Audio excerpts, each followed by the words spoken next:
Just before we start, here's a kind of a haiku from a 9th century monk. This isn't the poem I was going to read, but it was found in the manuscript of a 9th century, in the margins of a 9th century manuscript.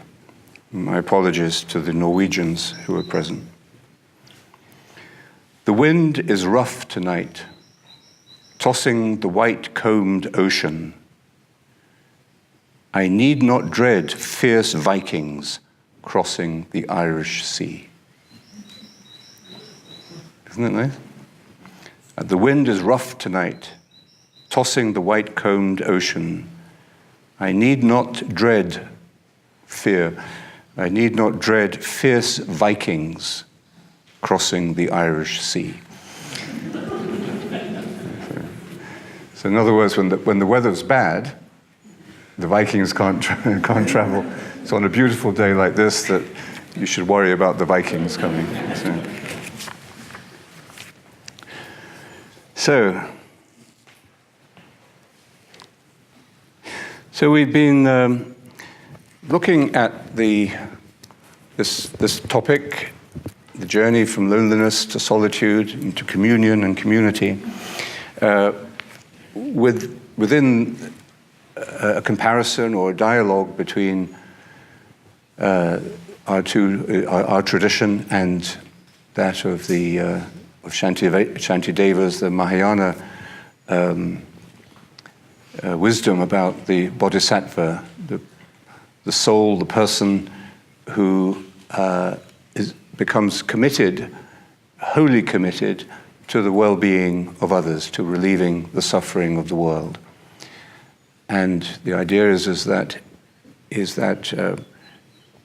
the bodhisattva is somebody who has reached their point of full spiritual development and can leave this realm of existence altogether, but chooses to stay. But we commit ourselves. We're not there yet. We're a long way from there. But nevertheless, that is an inspiration for us, just as for the Christian, Christ is an inspiration. We don't say we are as perfect as Christ, but nevertheless, Christ embodies a realistic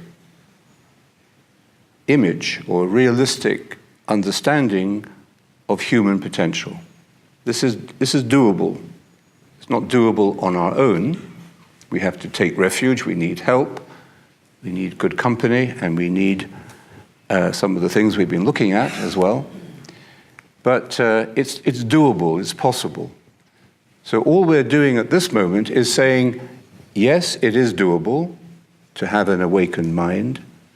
And then, step 2, I'll start. I'm just going to start. So,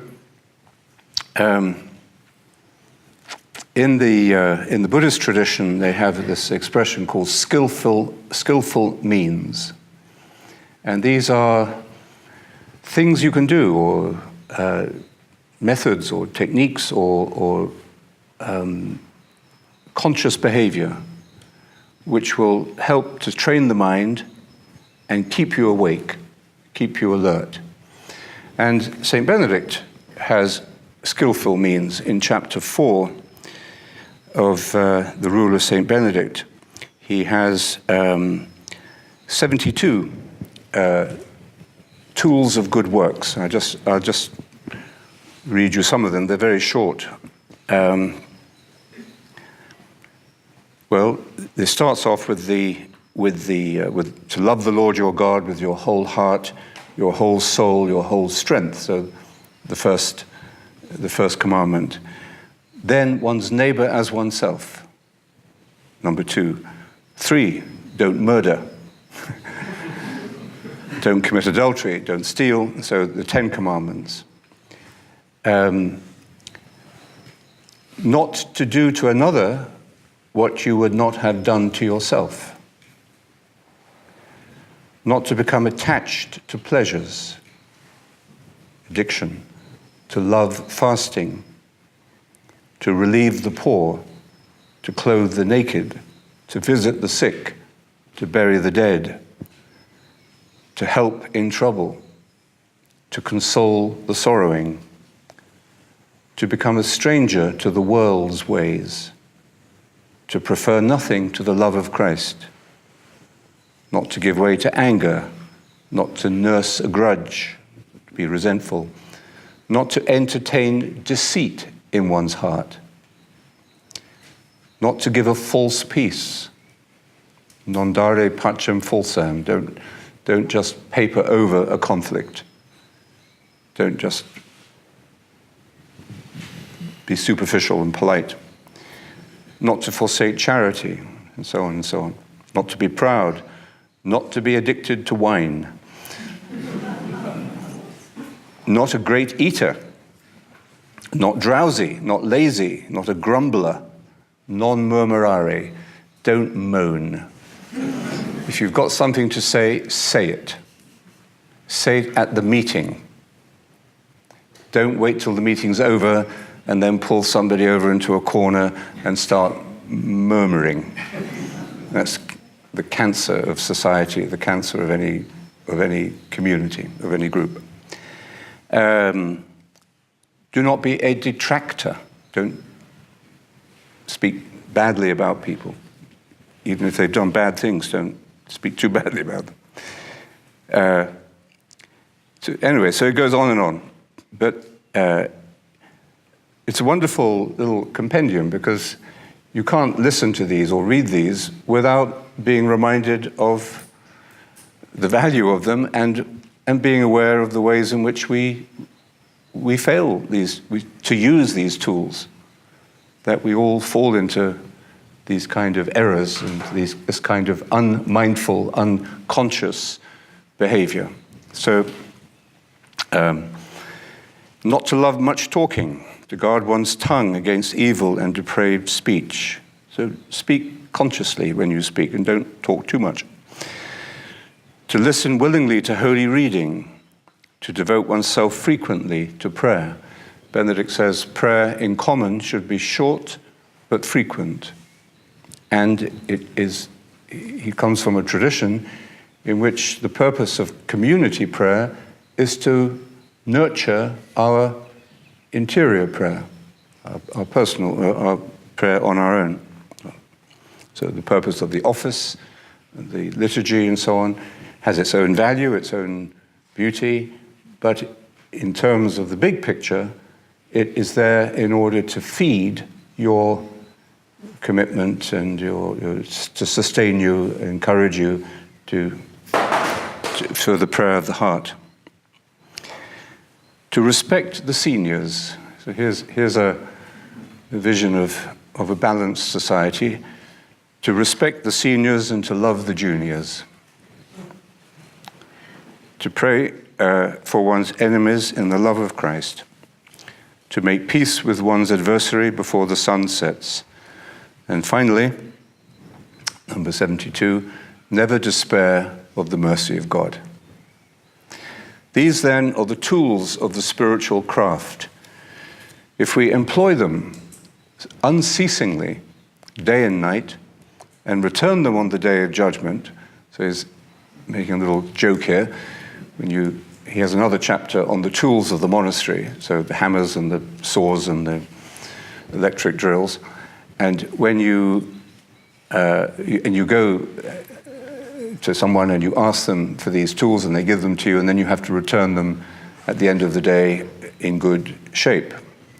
So those are the physical tools of the monastery. These are the spiritual tools of the monastery, and we return them on the day of judgment. And our compensation from the Lord, so the payment you get for this, again, this little metaphor, will be what he has promised, the reward he has promised. What eye has not seen, nor ear heard, what God has prepared for those who love him. From the first letter to the Corinthians. Now the workshop in which we shall diligently execute all these tasks, use these tools, is the enclosure of the monastery and stability in the community. So, for the great majority of us in this room, well, for all of us, we have to interpret what in your life and the life you're going to return to in a few days, what is the enclosure of the monastery? What's your enclosure? What's the frame, the physical, temporal frame of your life? Here you could say it's the physical grounds of the monastery, and there's the the office and the schedule of the prayer and the work monks do. So what is the enclosure of your monastery? And secondly, stability in the community. So what is your community? And what does stability in it mean to you?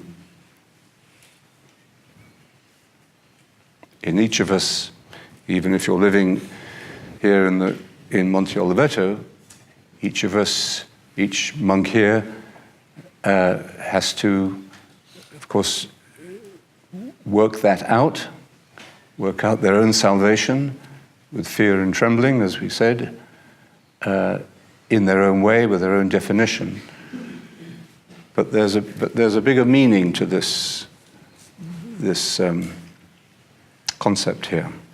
So what is your enclosure, and what is your monastery, and what is your stability? So this is that's the Benedictine take on some of these skillful means that the Buddhists speak about. But the purpose of them all is this transition from being alone, loneliness, to being alone together. That solitude, which is the heart of healthy relationships, good community, and also a just society. I mean, what Benedict is describing there is a peaceful and just human society. And this work needs vigilance, as we saw.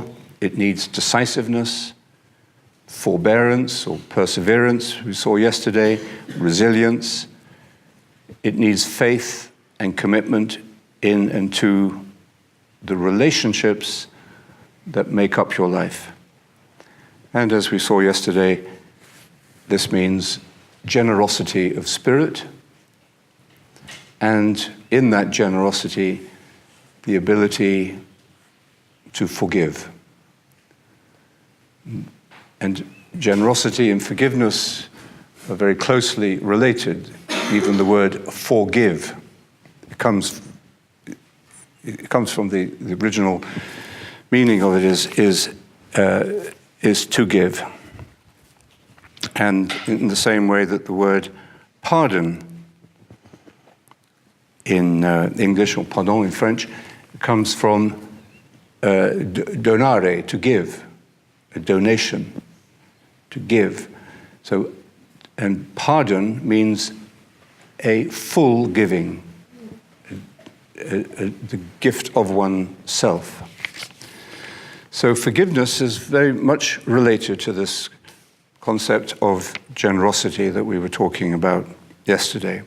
As long as we cannot forgive, we cannot love, we are held back by fear or by hatred or by anger, and we remain imprisoned in our loneliness. The Desert Fathers have a wonderful saying which illuminates their teaching, that our life and death lie with our neighbor. So the quality of our life, whether we are alive, whether we are half dead, is determined by our way of relating to each other. And as we've seen, the cure for loneliness, the healing of this happy fault, or not so happy fault at times, but this fault of loneliness is to turn wholly from self to the other. An emptying of our usual self-centeredness and self-absorption. That self-centeredness and self-absorption produces high levels of distraction and the flightiness of thought that Irish monk was talking about. Again, think of going into a store to buy something, and there's a shop assistant there who is checking their emails or listening to the loud music in the store. And when you walk in, you immediately feel, I'm not wanted here. I'm disturbing this person's self-absorption. And very different from the kind of shop assistant who comes up and says, good morning, how are you today? Can I help you? Or would you just like to look? Totally different attitude. But the self-absorbed shop assistant is incapable of turning their attention to you and helping you. So self-absorption of this kind, self-centeredness at this level, produces isolation and loneliness, even in very practical things. So we become distracted by our level of self-absorption. We lose those qualities of mindfulness and awareness that we looked at yesterday. So we go to the shops, but we forget what we went there for, or we forget half the things we had on our shopping list. And or we're listening to somebody, and we're not listening to them. And you can tell that very quickly because people ask you to repeat things you've just said. So in order to deal with these symptoms of isolation and loneliness, we need to work. We need what the Buddhist, the Shantideva here calls vigor, energy. Without vigor, he says, there is no merit. Just as without wind, there is no movement. And he defines vigor, work, in a way that St. Benedict would very much agree with. He says, vigor is the endeavor to do what is skillful. So we might say, to do something well. And the intention to do it well, however menial the job may be, sweeping the cloister or doing the dishes or tidying up the sitting room, that however small the job, you do it with vigor, with mindfulness, with attention, with love, actually. Remember when I was a novice, I learned to clean the meditation house very well, because it wasn't so big a house. Well, it was quite a big house, actually, but anyway, I cleaned it endlessly.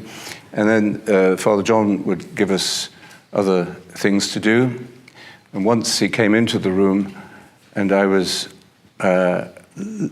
cleaning some candlesticks, and I was listening to some music or listening to the radio, I forget, and I had a book there in front of me as well.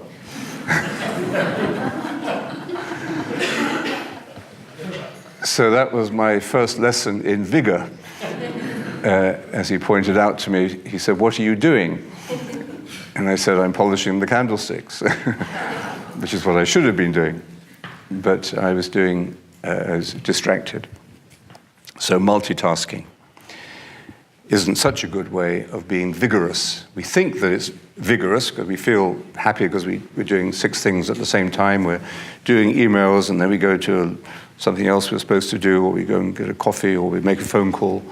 So we're handling all these things at the same time, but we're actually not paying attention. We can't pay attention. We're physically unable to pay attention to more than one thing at a time. So what is actually happening is that our attention is jumping from one thing to another. So vigor involves doing whatever it is you are doing with attention and with skillfulness, so that what you do becomes something beautiful or worthwhile and meaningful. And it gives you the fruit and the satisfaction of doing a good work. You know, just because you've cleaned those candlesticks doesn't mean you're going to get the Nobel Prize for cleaning candlesticks, but you will have the satisfaction of having done a good work. And this is the opposite of sloth, of laziness. And he defines laziness or sloth as whatever clings becomes attached to what is vile, so things that we really aren't proud of being attached to, despondency, and, interestingly, very insightfully, self-contempt. So the opposite of vigor is our attachment to a spirit of laziness, which keeps us locked into a low appreciation of ourselves, a very low love of ourselves, a low self-respect, we would say today, and even into something more aggressively and dangerously self-harming and self-destructive. So this is why St. Benedict, in his way, speaks about idleness is the enemy of the soul.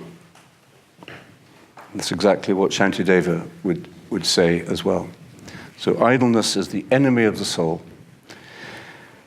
And that's why he says, and this is why the brethren, the brothers, the monks, should be employed in manual labor at certain times, and at other times in reading, in Lectio Divina. For him, reading meant particularly the reading of Scripture. So physical work and mental work.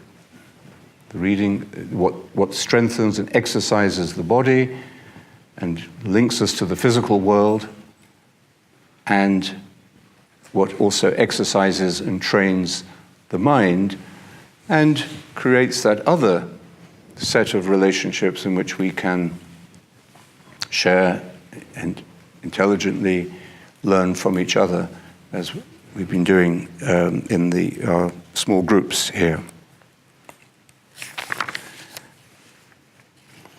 Shantideva says that sloth, laziness, comes from idleness, indulging in pleasure. St. Benedict has the same thing. Don't be too attached to pleasure, he says. He's not being miserable here. He's just saying don't spend your whole day looking for what is going to give you pleasure. If you become, the consumer attitude, always look for the high, always look for what's going to please you. If that becomes your main concern, that's what he means by indulging in pleasure, it will actually lead to sloth, to laziness. The other things that produce this laziness, he says, indulging in pleasure, sleep. Today everyone is being told we should sleep more. In those days they were told sleep less, because they didn't have TV and internet. And also, again, very insightfully, another thing that produces this lack of vigor is I can't read my writing here, the tendency to lean on others.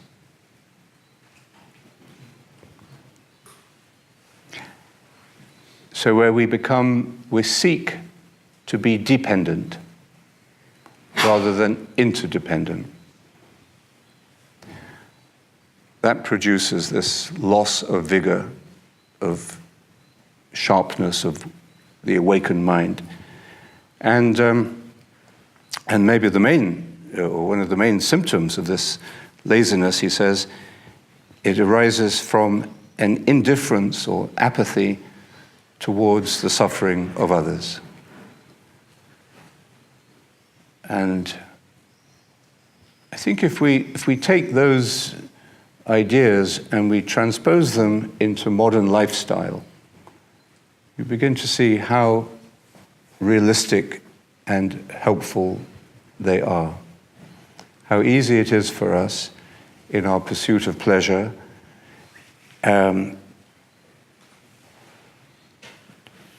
for example, to become indifferent,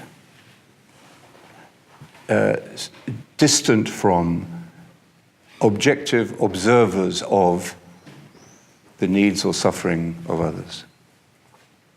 The very opposite of this awakened mind and the loving spirit.